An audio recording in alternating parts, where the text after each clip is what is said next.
Everyone, welcome to my channel న్యూజిలాండ్లో తెలుగమ్మాయి. ఈరోజు నేను మా డిన్నర్కి అయితే నేను పాలకూర బంగాళదుంప ఫ్రై అయితే చేయబోతున్నాను. సో మీతో కూడా షేర్ చేసుకుందామని చెప్పేసి ఈ వీడియో అయితే షూట్ చేస్తున్నాను. సో ఇప్పుడు నేను ఎలా తయారు చేసుకోవాలో నేను చూపిస్తాను. ఫస్ట్ అయితే నేను ఒక ప్యాన్ పెట్టుకున్నాను, స్టవ్ వెలిగించాను. ఇందులో కొంచెం ఆయిల్, ఈ ఫ్రైకి ఆయిల్ కొంచెం ఎక్కువగానే పడుతుంది. సో ఒక 2 టేబుల్ స్పూన్స్ వరకు ఆయిల్ అయితే వేసుకుంటున్నాను.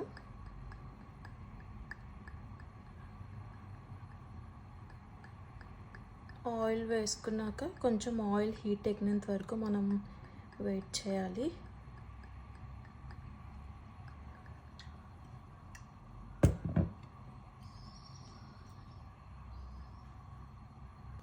సో చూసారు కదా, ఇప్పుడు ఆయిల్ అయితే హీట్ అయిపోయింది. ఇందులో నేను ఆవాలు, జీలకర్ర, ఇంకా ఎండుమిరపకాయలు, కొంచెం శనగపప్పు అయితే యాడ్ చేస్తున్నాను.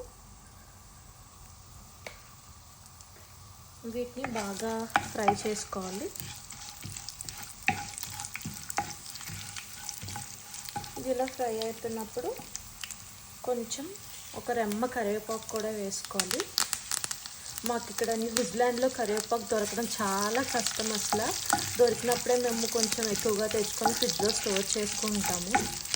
ఇక్కడ చాలా రేర్గా దొరుకుతుంది అన్నమాట కరివేపాకు అనేది.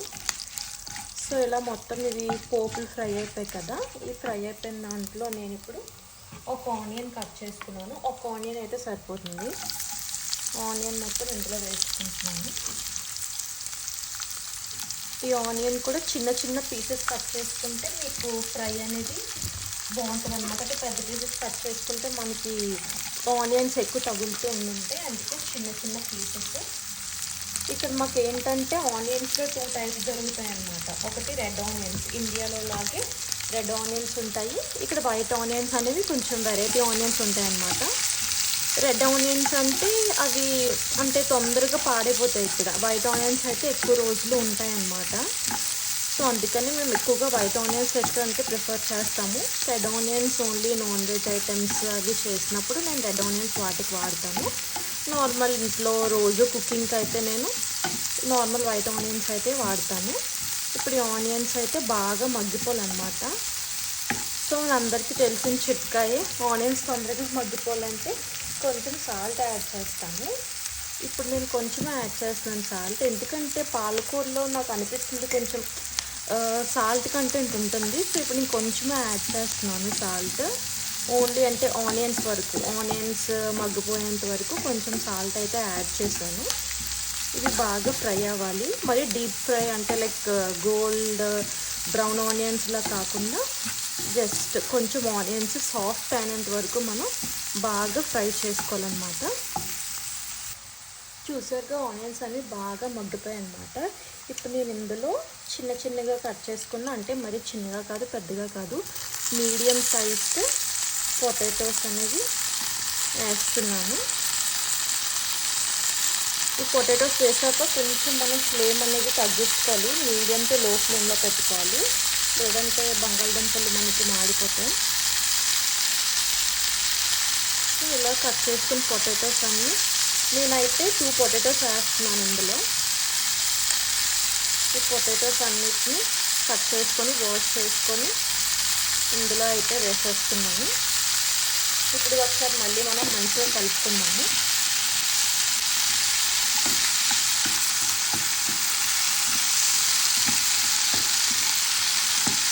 ఇలా మనం పొటాటోస్ కొంచెం అంటే ఆల్మోస్ట్ ఒక 75% కుక్ అయినంత వరకు పొటాటోస్ని మనం ఫ్రై చేసుకోవాలి. ఎందుకంటే మనకి పాలకూర అనేది తొందరగా మగ్గిపోతుంది కదా. సో అందుకనే పొటాటోస్ని మనం ఆల్మోస్ట్ లైక్ 75 to 80% వరకు కుక్ చేసుకోవాలన్నమాట.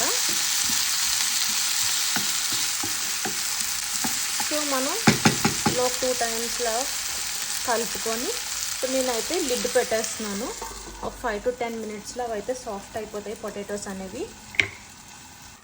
ఇప్పుడు 5 మినిట్స్ అయింది కదా, ఒకసారి చూద్దాం మనం మూత తీసి పొటాటోస్ ఏ విధంగా ఉడికాయో లేదో అనేది ఒకసారి కలుపుతాను. మనకి కొంచెం అనేది బంగాళదుంపలు మగ్గాయి. ఇప్పుడు నేను ఇందులోనే కొంచెం పసుపు, చిటికెడంత పసుపు. నేను ప్రతి వంటలో అంటే ప్రతి కూరలో కూడా పసుపు అనేది వేస్తాను, యాంటీబయాటిక్ కాబట్టి.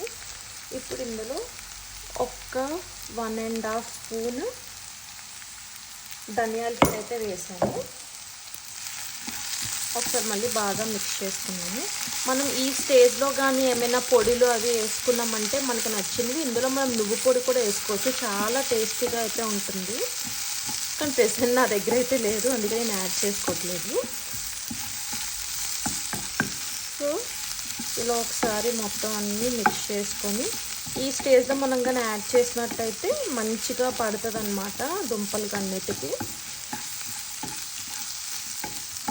ఒకసారి ఇలా మిక్స్ చేసుకొని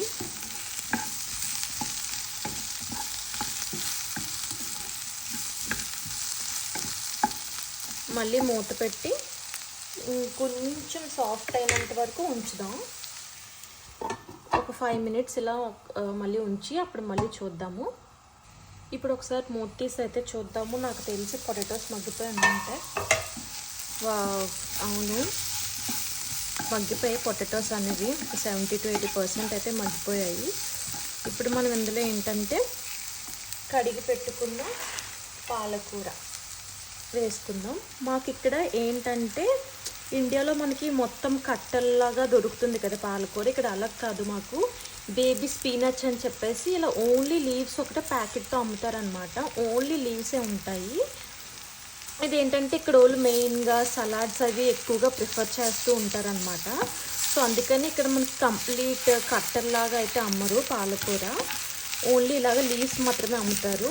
ఇక్కడ వాళ్ళ ఫుడ్స్ లైఫ్ స్టైల్ మీకు కావాలి అంటే నాకు కమెంట్ చేయండి. తప్పకుండా వాళ్ళు అంటే ఇక్కడ వాళ్ళు ఎలాంటి ఫుడ్ తింటారు, ఏంటి సలాడ్స్ అంటే సలాడ్స్లో ఏ టైప్ ఆఫ్ ఫుడ్ తింటారు అనేది నేను తప్పకుండా వీడియో చేస్తాను. మీకు కావాలంటే కామెంట్ చేయండి. చూసారు కదా, ఇలా ఉండడం వల్ల ఓన్లీ లీవ్స్ ఇలా ఉండడం వల్ల ఏంటంటే ఇంకా మనం కట్ చేసుకోకర్లేదు, ఏం చేయక్కర్లేదు. డైరెక్ట్గా ప్యాకెట్తో వాళ్ళే అమ్మేస్తారు కాబట్టి మనం తీసి తెచ్చుకొని ఓన్లీ జస్ట్ వాష్ చేసుకొని డైరెక్ట్గా కుక్ చేసుకోవచ్చు. లేదంటే నార్మల్ ఇండియాలాగా అయితే చాలా మట్టి అది ఉంటుంది కదా, అది చాలా టైం పడుతుంది వాష్ చేయడానికి. కానీ ఇక్కడ బేబీ స్పినచ్ వల్ల అంత టైం ఏమి పట్టదు మనకి. జస్ట్ ప్యాకెట్ తెచ్చుకొని వాష్ చేసుకొని వండేసుకోవడమే. చాలా టేస్ట్గా కూడా ఉంటుంది ఇక్కడ స్పినచ్ పాలకూర. పప్పు పాలకూర కూడా చాలా బాగుంటుంది. చాలాసార్లు చేశాను నేను, మా హస్బెండ్కి చాలా ఇష్టం. ఈ కర్రీ కూడా మా హస్బెండ్ చాలా ఇష్టం, ఇప్పుడు చేయమన్నారు. యాక్చువల్లీ ఇక్కడ ఏంటంటే ఎర్లీ మార్నింగే వర్క్ స్టార్ట్ అయిపోతుంది అనమాట. అంటే లైక్ అరౌండ్ 6 o'clockకి అలా స్టార్ట్ అయిపోయి 3:30, 4 o'clockకి ఎండ్ అయిపోతుంది అనమాట. సో అందుకని అంత ఎర్లీ మార్నింగ్ లెగ్సి కుక్ చేసి వాళ్ళకి బాక్సెస్ కట్టి ఇంకా అలాగేమి ఉండదు కాబట్టి అందుకని నైటే ప్రిపేర్ చేసుకుంటారు అందరూ ఫుడ్. ఈ టైంకి మాకు ఇప్పుడు అరౌండ్ టైం 6:30 అవుతుంది.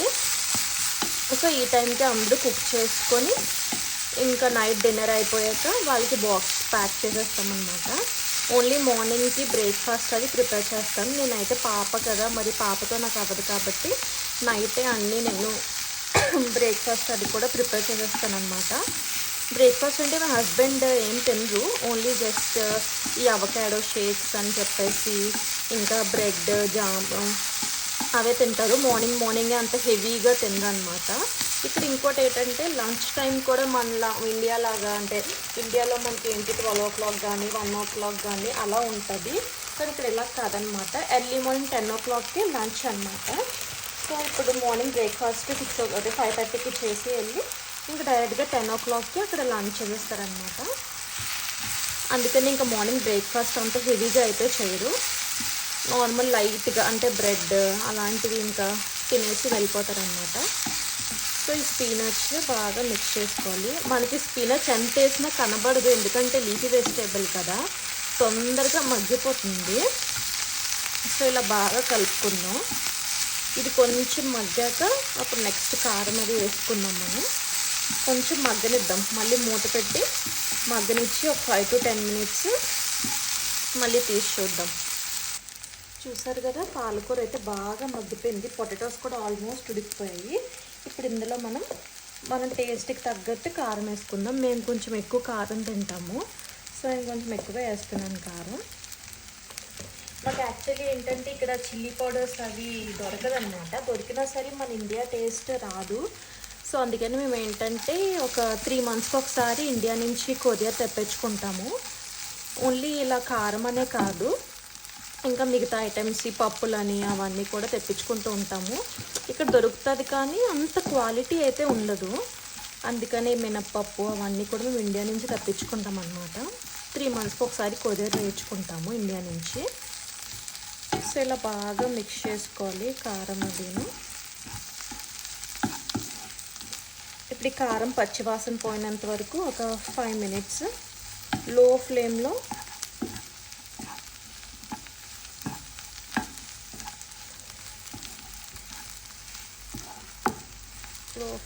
బాగా కలుపుకొని అప్పుడు స్టవ్ ఆఫ్ చేసేయడమే. ఒక 5 minutes ఈ కారం పచ్చివాసన పోయినంత వరకు ఉంచుదాము.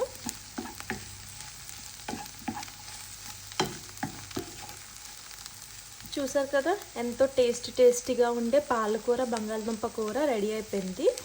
మీకు ఈ వీడియో కానీ నచ్చినట్టయితే లైక్ చేసి, షేర్ చేసి, సబ్స్క్రైబ్ చేసుకోండి. Thanks for watching. ఇంకా మీకు ఇలాంటి రెసిపీస్ కావాలంటే కామెంట్ చేయండి. ఏ రెసిపీస్ చేయాలో, అంటే మీకు ఏ రెసిపీస్ కావాలో మీరు చెప్తే నేను ఖచ్చితంగా